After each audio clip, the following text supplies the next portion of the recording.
assessment by policy think tank Imani Africa, which put the rate at an average 48%. Well, after more than 2 months of waiting, government has now provided the facts it believes backs that claim. In fact, Dr. Baumia has an even more positive assessment of the promises delivered or are being delivered, putting the figure at 78%, 6% more than what the president claimed in December. At the town hall encounter today, the vice president made his case while comparing his government's achievement with that of the John Mahama administration. But this is just after 3 years, 3 years of work, and we are still working to do more. We are still working to do more. And as I said, this is the first time any government in our democratic dispensation has brought its performance in front of the people to say this is what we promised and this is what we are doing. Ladies and gentlemen, what is undeniable is that there has been a remarkable turnaround in the Ghanaian economy. Over the last 3 years, the difference is one of vision, dedication, and competence. We have outperformed the NDC in virtually every sphere of the economy. I mean every sphere. We have appropriately combined economic theory as taught in our textbooks with the collective experience of the economic management team and cabinet under the leadership of the president. Can you imagine an engineer, a doctor, a lawyer, or an accountant who, after qualifying, decides not to use what they learned in school? If you don't read your textbooks and understand them well, we have seen it. You end up with a confirmed economic management technique, which will result in disaster. I have no doubt that the NDC will come out and challenge what I have said here today. But when they come out, just ask them to bring contrary data. They shouldn't just talk. They should come with contrary data to contradict what I have said here today. And I bet you, when you challenge them, they will either start insulting you or they will run away to Burkina Faso. Well, the vice president admits, however, that the government is not where they hope to be after 3 years in power. Even though we have made a solid start, and it is a start, in our 3 years in office, we are not yet where we want Ghana to be. We have done a lot. We've established the Zongo Development Fund and all of that. Major things. But we are not yet where we want to be. We still have more to do. This year has been designated by the President as the year of roads, and the country will soon see evidence of this. We have many more schools and hospitals to construct. We have malaria to eradicate. We have jobs to create, the digitization agenda to complete, and so on. We also need to consolidate the gains that we have made so far. We will be the first to admit that we have not attained perfection in everything that we have done. But we are modernizing and transforming this country in fundamental ways for the future. So please, keep faith with us. Keep faith with the President, Nana Akufo-Addo. The future is bright if we stay the course. That is why we are asking the good people of Ghana to give Nana Addo Dankwa Akufo-Addo 4 more to do more for you. I will speak to the Information Minister Kojo upon Nkrumah shortly, but I want to quickly run through some of the specifics for you. You've heard the figure 78%. So what went into that? Let's start with the economy. Joseph Apulgapo is here with me with some of the details. And by the way, government has set up a dedicated website which has all the information, the statistics and the evidence so that we can all scrutinize. And that's exactly what we're going to do. It's called the delivery.gov.gh, and that's where we're going to be, referring to when we talk about some of the specifics as of tonight. Joseph, let's talk about the economy. What are the kind of things that they claim they've done specifically? So the government says that in its manifesto, they made 30 different promises when it comes to the economy. And out of the 30 different promises, they've delivered on 16 of that. Okay, 16 this is when it comes to the economy. Out of 30, okay. When it comes to the economy. They are delivering, that's work in progress, on 9 of them, and there are 5 of them which are pending. So when they do the statistics and talk about those that they've delivered and those that they are delivering, then it comes up to 80%. Okay, let's look at some of those specifics. They say that when it comes to restoring the overall macro stability, that is something that they've delivered on. Okay. They say that they've reduced government borrowing. That's also something that they say they've delivered on. I'm sure the minority will contest. Yeah, that's one of very contested areas, of course. Yes, and they say that they've reduced interest rates, and that has spurred private sector investment in the thing country. About this is the interest rate is that everybody listening to us tonight can feel it. If you've borrowed before, you can feel it. You can tell whether indeed it's gone down or it's gone up in the last 3 years or not. But some of the things that caught my attention when it comes to areas they haven't delivered yet but are delivering, one of the key things that caught my eye is build an economy which will create jobs and prosperity for all Ghanaians. I say that it's interesting because that was the theme for their 2016 manifesto, an agenda for jobs. Jobs was a key thing that they thought was important. They put it as a theme. 3 years on, they haven't delivered that yet. They say they are delivering that. But there are other areas also. For example, what? They say that one of those that they didn't deliver on at all had to do with reducing tariff on the use of data for internet access. I didn't even know there was a promise like that, but that must have been a very good one if they had done, because this is what a promise to reduce tariffs on data, that's internet access. Let's quickly talk about, Joseph, infrastructure. And it's important because they appear to have the highest number of promises in the area of infrastructure.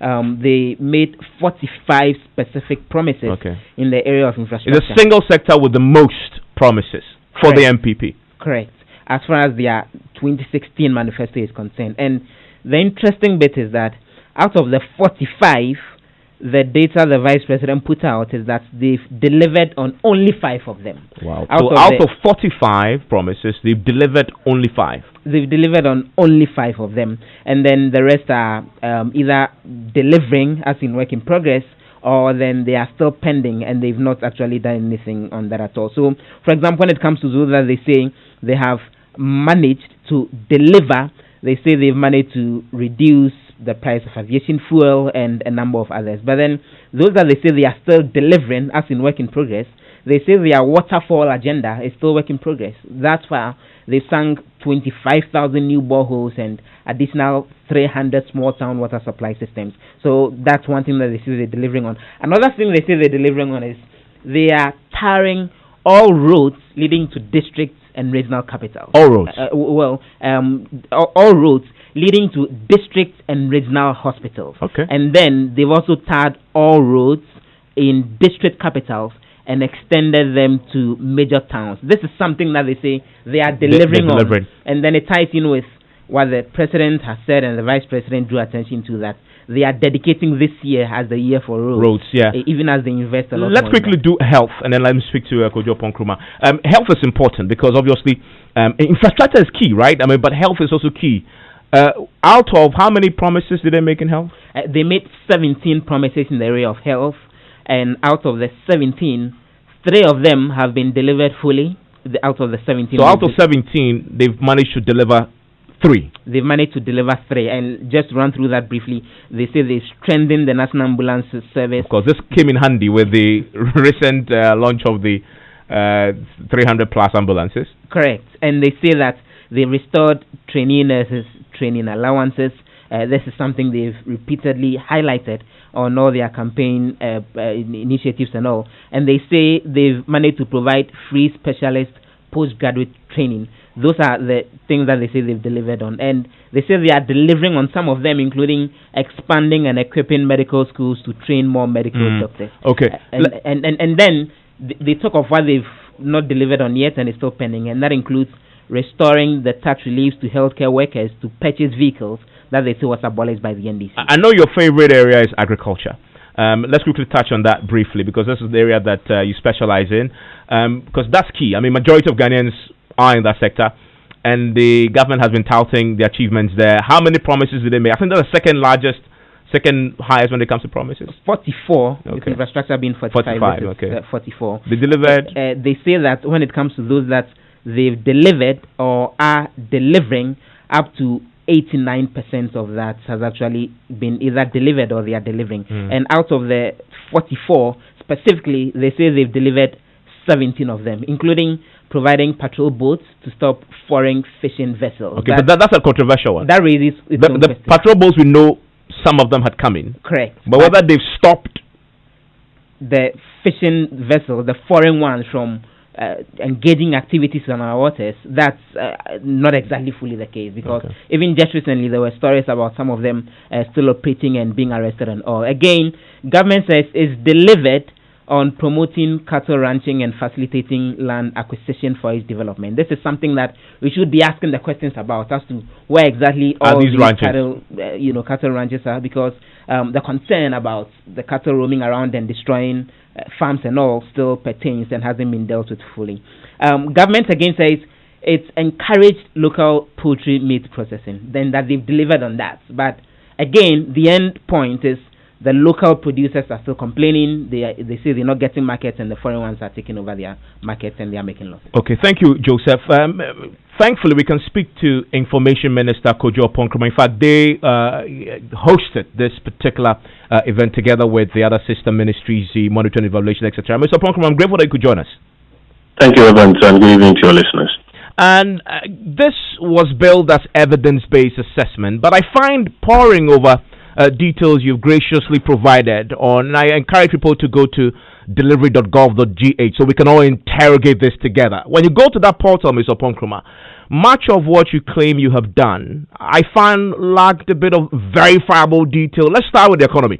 You claim you have delivered on your promise to get people banked, get more people banked from those who were unbanked before, and create financial inclusion. For example, where is a statistic to back that claim? How many people are banked today who were not banked before you took office? Something that we could actually verify in numbers.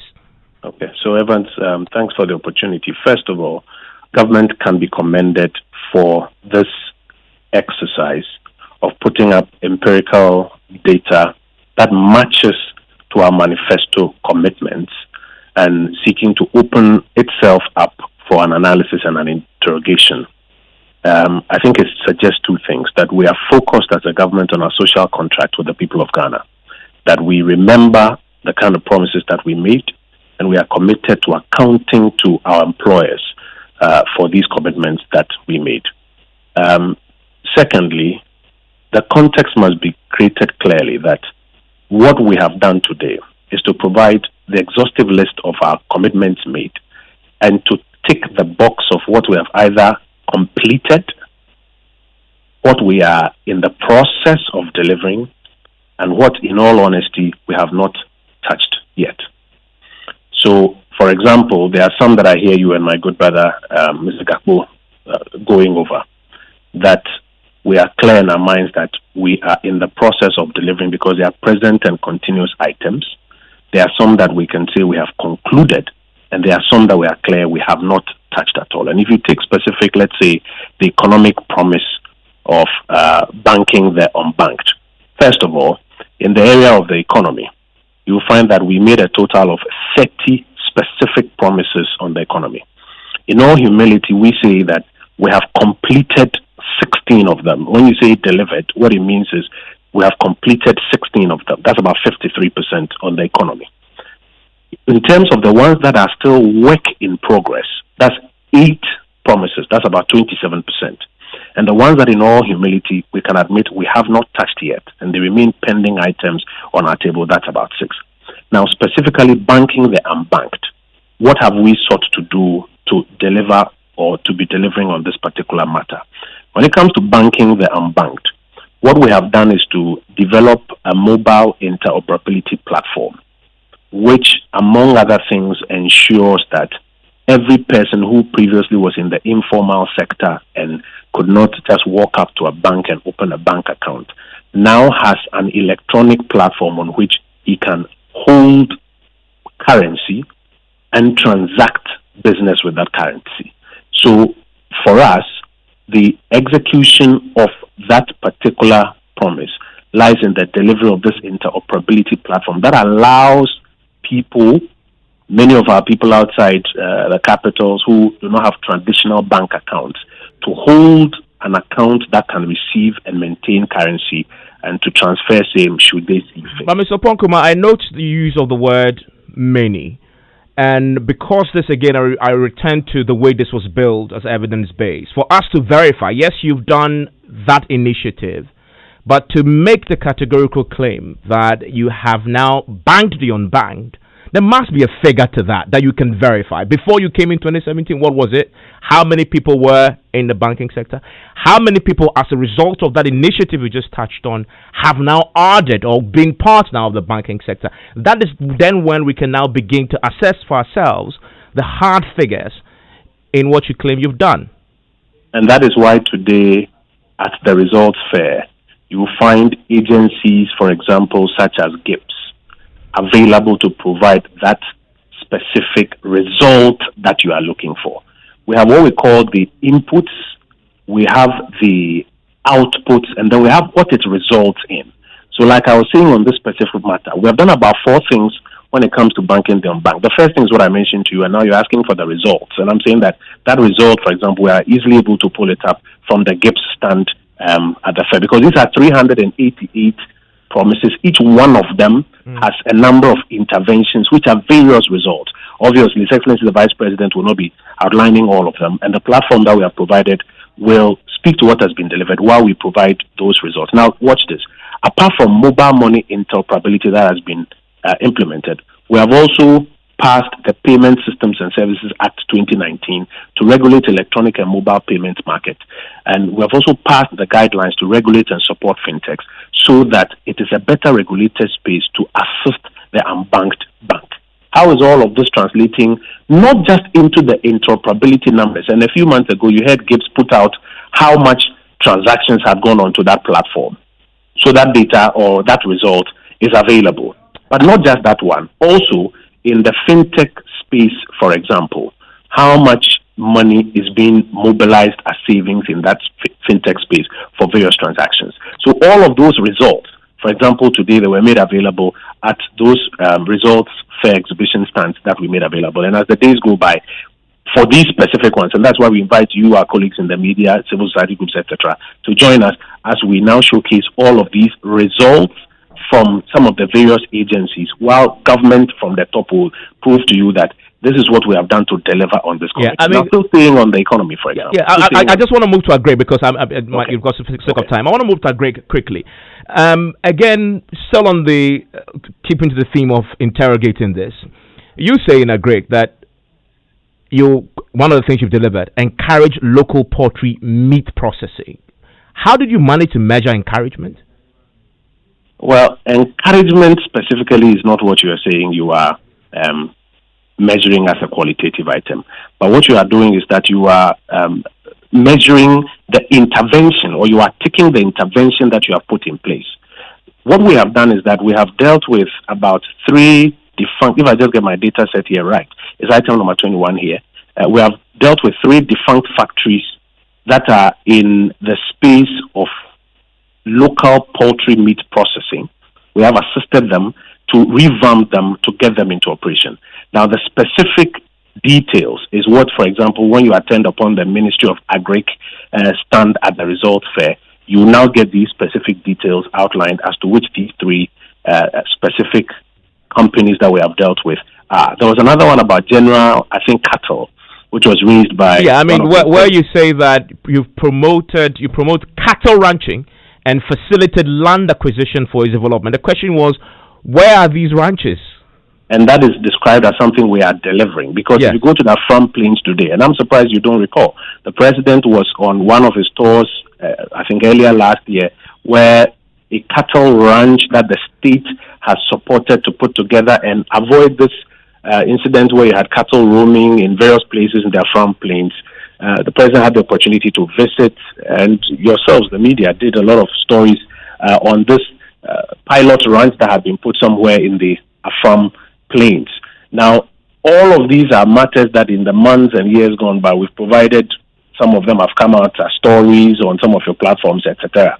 So when we speak to the issue of what we have done in terms of cattle, we'll capture it as a delivering matter, something we are delivering on, and we'll point you to what we've done in the Afram Plains on that pilot project. And to a point that you've touched on, you pointed to the fact that some of the specifics you now have to go to the individual ministries to find, but no, we're not saying we have to go to the. I mean, so what I asked you about encourage local poultry meat processing, you said that. Just to put it in context, that's what I'm saying. That today at the results fair, the stands that are there have the detailed results.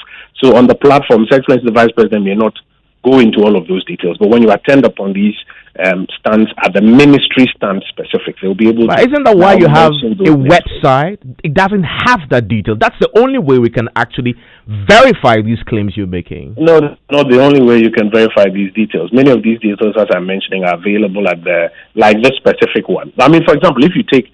But why is it not on the website? I mean, I have to be at the fair to verify. I mean, how many people can be at the fair?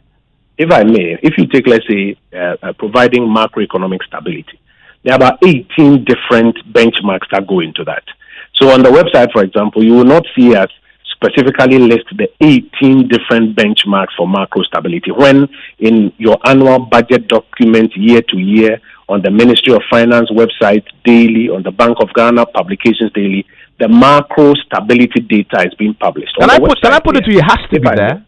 It has to be. If I may, on the website here, what you will see us list is that our promise is to restore macro stability. We will move to the point and tell you that we have delivered on the macro stability promise.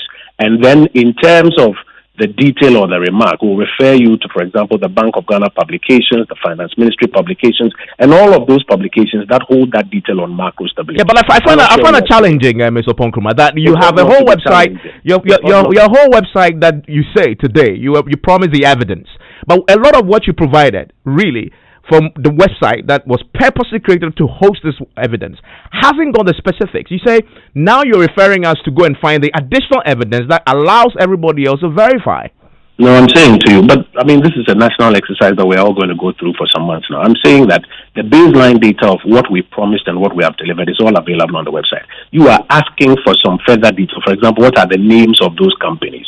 And I'm saying that if, for example, we say we are going to support poultry meat processing businesses to be revamped, we say we have delivered, and we say that there are 3 of these businesses that we have supported to revamp. You say we should mention the names, and I'm telling you that at the Ministry of Food and Agriculture, all of those details are available, because for every one of the 388 promises, you are not going to be expecting us to be writing names and all of that.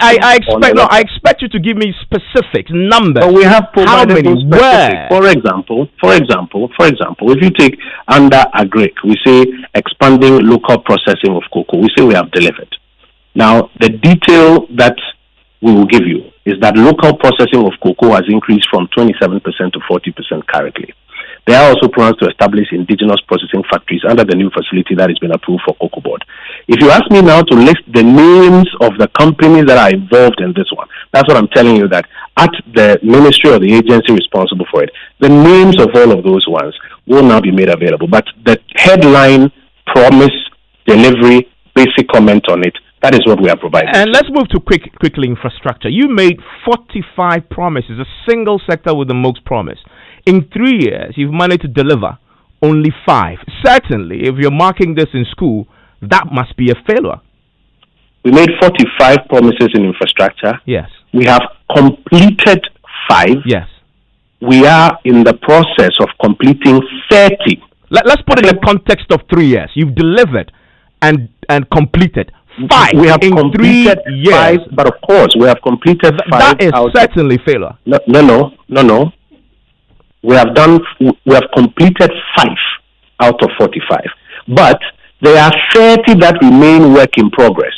Some of them may be at 80%, 70%, 60%. When we go into the detail, we'll have it. And that is why His Excellency the Vice President said that until we complete our 4-year term, we are looking at what we have completed and what is work in progress together. So for the 45 promises, if I may, for the 45 promises, 35 of them we have kept faith with. Out of that 35, so 45 promises, 35 of them, that is about 78% of those 45 promises, we have kept faith with them. The ones we have completed, out of that is 5. The 30 are ongoing, they remain work in progress. So you've got to be clear with all of that data. What you will find, and the truth in that is that 10 out of those 45 promises is what, in all honesty, that's 22%, we have not touched. They remain pending. So 22% out of a 45 set of promises, making 100%. If 22 have not been done, that's about what, 88%. And you hope to complete the 22 in 11 months? That is about 88% that is either completed or is work in progress. Yeah, I mean, that's a question. I mean, you've completed 5 in 3 years. You hope to do the rest in 11 months? Our expectation is to go full throttle with them. Take the national identification exercise, for example. In the first 1 year, the rate of registration was very slow. But you'll notice that as they augmented with more machines and more persons, they've now hit about 8 million. The rate at which they are moving is way higher than the rate in the beginning. If you take infrastructure and, for example, take roads, in the beginning, when we started the exercise and we had to halt the construction of roads and clear some of the debts and pay outstanding contractors, you will find a slow pace. Today, as we are clearing a lot more resources into the pockets and bank accounts of contractors, you expect, especially as the president has declared that this is a year of roads, you expect that the uptick will now go higher. So, yes, 3 years, you were able to complete 5. You've got 30 that are still work in progress, making 35 out of the 45.